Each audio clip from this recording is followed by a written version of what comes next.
Trump përmend Kosovën në fjalimin vjetor para Senatit. Ndaluam konfliktin me Serbinë.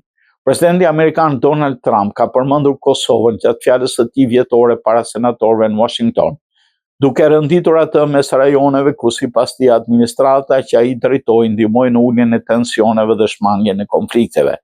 Gjatë fjalimit Trump listoi një sër shtetesh dhe zonash problematike në botë, për cilat deklaroi se janë ndaluar luftrat ose janë stabilizuar marrëdhëniet, ndërsa theksoi se një nga arritjet ishte ndërmjetësimi për normalizimin ekonomik mes Kosovës e Serbisë. Ai paraqiti këtë si shembull të diplomacisë së tij dhe rolit të Shtetit Bashkuar në parandalimin e përshkallëzimin e situatave të rrezikshme. Trump i referua marrëveshjes të nënshkruar në Shtëpinë e Bardhë në vitin 2020, ku Kosova dhe Serbia ranë dakord për një paket angazhimesh ekonomike që synonin pashpunimin në infrastrukturë, energji dhe lëvizjen e lirë të mallarve. Sipas tij, këto veprime ndikuan drejt për drejt në uljen e tensioneve në rajon.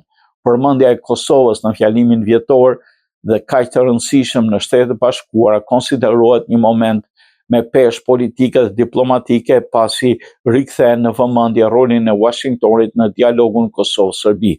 Deklarata pritet të ngjallë reagime si në Prishtinë dhe Beograd, ndërsa vjen në një periudhë ku procesi i dialogut për normalizimin e plot marrëdhënieve mes dy vendeve mbetet ende i hapur dhe me sfida.